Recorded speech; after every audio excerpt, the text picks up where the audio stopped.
Welcome to the home classes by Dr. Ravijot Sandhu. Tip of the day is live in the present moment. जी हाँ बच्चों, जरा 3 बार ताली बजाइए। जब ताली बजाते हो ना, आप उस मोमेंट में रहते हो, बाकी दुनिया से ध्यान हट जाता है। हिरन भी हर मोमेंट, हर पल को एंजॉय करता है। पता नहीं कब कहाँ से शेर आ जाए। आप भी हर पल को एंजॉय किया करो। जो चला गया कल और जो आने वाला कल, उसकी चिंता मत किया करो। यही एक राज है खुश रहने का। बच्चों, लास्ट वीडियो में आपने ऑटोट्रॉफिक न्यूट्रिशन के बारे में पढ़ा। आपने पढ़ा कि किस तरीके से ग्रीन प्लांट्स, जिसके अंदर क्लोरोफिल होती है, वो सनलाइट की प्रेजेंस में कार्बन डाइऑक्साइड और वाटर उसके साथ रिएक्शन करके और बनता है हम लोगों का कार्बोहाइड्रेट्स, जो कि स्टार्च के रूप में पत्तियों में स्टोर हो जाते हैं। तो ये फोटोसिंथेसिस को आपने डिटेल में लास्ट वीडियो में पढ़ा। और आज हम पढ़ेंगे about heterotrophic nutrition. And after watching this video, certain learning outcomes will be achieved. The learner discusses and appreciates the diversity existing in the living world regarding different modes of nutrition, and also differentiates between saprophytic, parasitic, and holozoic nutrition, and differentiates between autotrophic and heterotrophic mode of nutrition.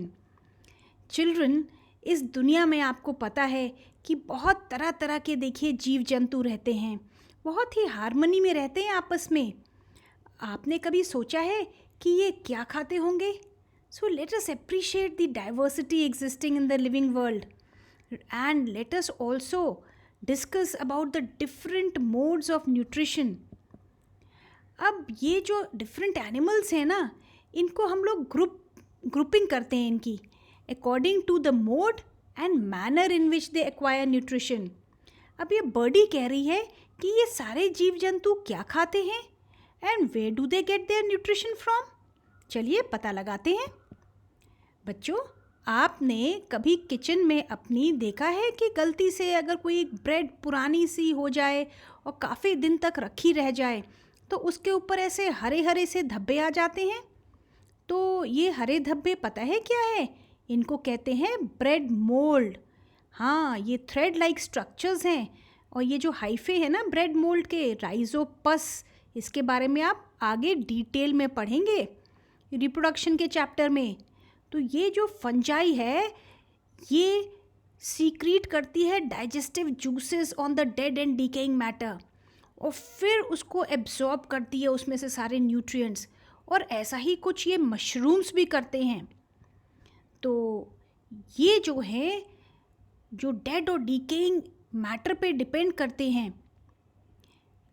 उनको हम कहते हैं saprophytes. और एक बात ध्यान रखना बच्चों, जब भी कोई आप स्टेल फूड खाते हो या जिसके ऊपर एक्सपायरी जो हो गई हो, डेट ज़रूर चेक करा करिए। उसको खाने से आप बीमार पड़ सकते हैं। पता है क्यों? क्योंकि उसमें डेड और डिकेइंग माइक्रो ऑर्गेनिजम्स जो होंगे। तो याद रहेगा ना, सैप्रोफाइट्स। ओके। और इनके न्यूट्रिशन को, जिस तरीके से ये न्यूट्रिशन ऑब्टेन कर रहे हैं, that will be known as saprophytic nutrition. अब चलिए एक दूसरे टाइप ऑफ ऑर्गेनिजम्स के बारे में पढ़ते हैं। ये है जोंक। ये किसी भी, आपने देखा होगा कभी कभी भैंस के ऊपर चिपक जाती है या कभी स्किन में चिपक जाती है, और वहाँ से ये खून जो है वो सारा सोख लेती है। So leech receives nutrition by sucking blood of other organisms. और राउंड वर्म भी कुछ ऐसा ही करते हैं। They receive nutrition by feeding on the undigested food of the intestine. और देखिए, और भी काफ़ी सारे ऐसे जीव जंतु हैं और कुछ पौधे हैं जो कि न्यूट्रिशन डिराइव करते हैं, खुद का नहीं बनाते।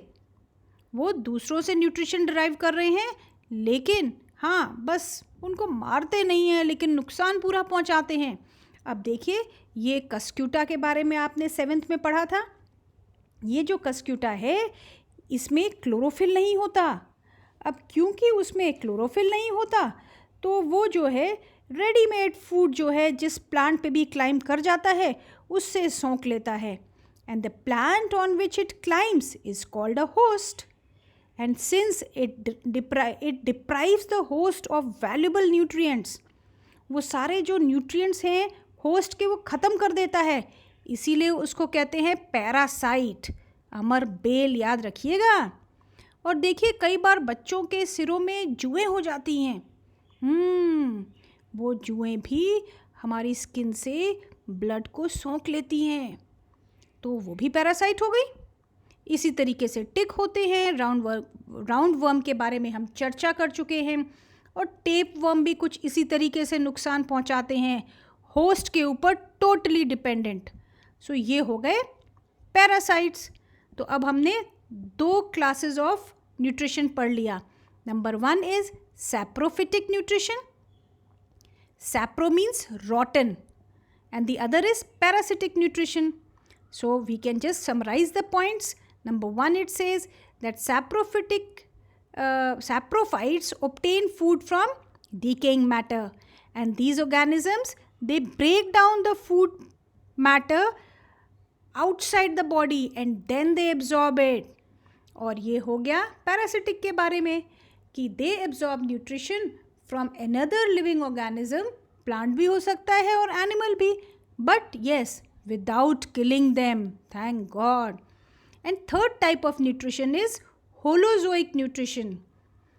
Holozoic nutrition में they take complex organic food, जैसे हम लोग खाते हैं, कार्बोहाइड्रेट, प्रोटीन, विटामिन, मिनरल्स. तो ये सब ऑर्गेनिक फूड जो हम खा रहे हैं that is taken in through the process called ingestion. और फिर वो खाना अंदर डाइजेस्ट होता है, एब्जॉर्ब होता है बॉडी सेल्स में. तो इस तरीके के न्यूट्रिशन को कहते हैं होलोजोइक. लेकिन आपने सोचा है कि हर इंसान और हर टाइप का एनिमल जो है वो किस टाइप का खाना खाता होगा? तो हम लोग जो है ये तीनों टाइप्स को, इन तीनों में एक कॉमनैलिटी है, ये सारे के सारे दूसरे पे अपने खाने के लिए डिपेंडेंट हैं. तो इन तीनों को हम लोग एक टर्म में समराइज कर सकते हैं, दैट इज़ दे आर हिटरोट्रॉफ्स. तो अब याद रहेगा ना आपको, ऑटोट्रॉफ्स कौन थे? जो ग्रीन पिगमेंट था जिनमें क्लोरोफिल, वो खुद का खाना बना लेते थे. लेकिन ये हिटरोट्रॉफ्स खुद का खाना नहीं बना सकते, they depend on other organisms. So that is why they are known as heterotrophs. और ये जो होलोजोइक न्यूट्रिशन के बारे में हमने पढ़ा, इनको हम लोग depending upon the source of food कि वो क्या खा रहे हैं, हम लोग 3 कैटेगरी में इसको डिवाइड करते हैं. एक हो गया फ्लैश ईटर्स, उन एनिमल्स को हम कार्निवोर्स कहेंगे. और जो प्लांट और हर्ब ईटर्स हैं उनको कहेंगे हर्बीवोर्स. और इंसान और कुछ एनिमल्स और शायद कुछ प्लांट्स भी, दे ईट ईदर प्लांट्स और they eat cooked flesh meat. तो उनको हम टर्म कर देते हैं, we term them as omnivores. So holozoic nutrition को 3 में डिवाइड किया है, याद रखिएगा. हाँ, अब एक आपके लिए है इंटरेस्टिंग क्वेश्चन. देखिए ये पिचर प्लांट है. इस पिचर प्लांट को इंसेक्टिवोरस प्लांट क्यों कहा गया है? ये भी शायद आप पिछली कक्षा में पढ़ चुके हैं कि एक तो इसका आकार देखिए, ये मॉडिफाइड लीफ, ये है पिचर की शेप में और हरे रंग की है. दैट मीन्स इसमें क्लोरोफिल पिगमेंट्स हैं और फोटोसिंथेसिस ज़रूर होती होगी, लेकिन इसको सारे न्यूट्रिएंट्स मिल नहीं पाते. सो जो न्यूट्रिएंट्स की डेफिशिएंसी रह जाती है ना, उसके लिए ये इंसेक्ट को यहाँ पे ट्रैप करके, इस लिड को बंद करके सारा उसका जो है न्यूट्रिएंट निकाल लेते हैं. तो इसीलिए तो इनको ये नाम दे दिया गया इंसेक्टिवोरस प्लांट्स. और ये हमारा एक प्यारा सा डॉगी है, इसका नाम है सिम्बा. अब दोस्तों आप ये बताइए कि ये पौधा और ये सिम्बा ये क्या खाते हैं और आप इनको किस कैटेगरी में रखेंगे? हर्बीवोर्स, कार्निवोर्स या ओमनीवोर्स? झट अपना क्वेश्चन कमेंट बॉक्स में लिख के भेजिए। हाँ, एक बार एक बच्चे ने पूछा कि मैडम, हिट्रोट्रॉफिक और होलोजोइक न्यूट्रिशन के बीच में क्या अंतर है? अरे बर्डी कह रही है कि होलोजोइक मोड ऑफ न्यूट्रिशन जो है वो तो हिट्रोट्रॉपिक मोड ऑफ न्यूट्रिशन का ही तो पार्ट है। तो आप याद रखिएगा हमेशा कि हिट्रोट्रॉफिक जो है that is being heterotroph. Heterotroph means simply obtaining food from others. और होलोजोइक में भी तो न्यूट्रिएंट्स दूसरों से ही मिलते हैं। हाँ, उसमें इंजेशन होता है। Ingestion, digestion, assimilation, egestion. तो ये दोनों जो है आप थोड़ा सा याद रखिएगा। हाँ, अब हम लोग लास्ट में करते हैं समराइज ऑटोट्रॉफ्स को और हिट्रोट्रॉफ्स को। So autotrophs, they manufacture their own food from inorganic substances. और हिट्रोट्रॉफ्स जो है they obtain their food from outside utilising organic substances. दूसरा पॉइंट है डिफरेंस का, they have photosynthetic pigments for trapping light. But heterotrophs के पास ऐसा कोई फोटोसिंथेटिक पिगमेंट नहीं होता। और ऑटोट्रॉफ्स में लाइट एनर्जी केमिकल एनर्जी में परिवर्तित होती है, लेकिन यहाँ पे ऐसा कुछ नहीं होता। बच्चों याद रखना, जब डिफरेंस हम लिखते हैं तो जो हमने सेंटेंस यहाँ पे बोला है, जो भी बात आपने यहाँ रखी है, उसके ठीक विपरीत आपने उसको उधर में लिखना है, तभी वो डिफरेंस माना जाएगा। और एग्जाम्पल्स भी आप ज़रा पढ़ लीजिए, ये आपको पता ही है, डिस्कस हम कर चुके हैं। और अब आपका आ गया असेसमेंट टाइम। बर्डी कह रही है कि अगर आपने खूब अच्छे से ये वीडियो देख के समझ लिया है तो ज़रा 3 मिनट पॉज करिए और ये पढ़िए सारे क्वेश्चंस। ये MCQs हैं और झट इनका आंसर जो है वो टिक कर दीजिए। और इनका आंसर जो है आपको बाद में मिल जाएगा, लेकिन पहले जो है आप इनका जवाब दीजिए।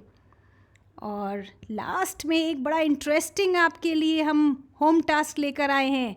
That is that you have to draw a very beautiful art work with paper collage, या पेंटिंग करिए या पेंसिल स्केचिंग करिए। Show your love for animals. So जो भी आपके फेवरेट एनिमल्स हैं उनको एक पोस्टर में ड्रॉ करके और एक बढ़िया सा स्लोगन लगा दीजिए। मैंने तो लगाया है let's be kind to animals. आप क्या लिखेंगे? देखिए, ये भी एक सुंदर सी गाय इस तरीके से बनाई हुई है। Just telling you for idea. So happy biology learning children and see you in the next video. तब तक आप अपना ख्याल रखिए और हाँ, मम्मी की मदद ज़रूर करा करिए। अपने दादा दादी, मॉम डैड के पैर भी छुआ करिए। आशीर्वाद से ही हम आगे बढ़ेंगे। Thank you.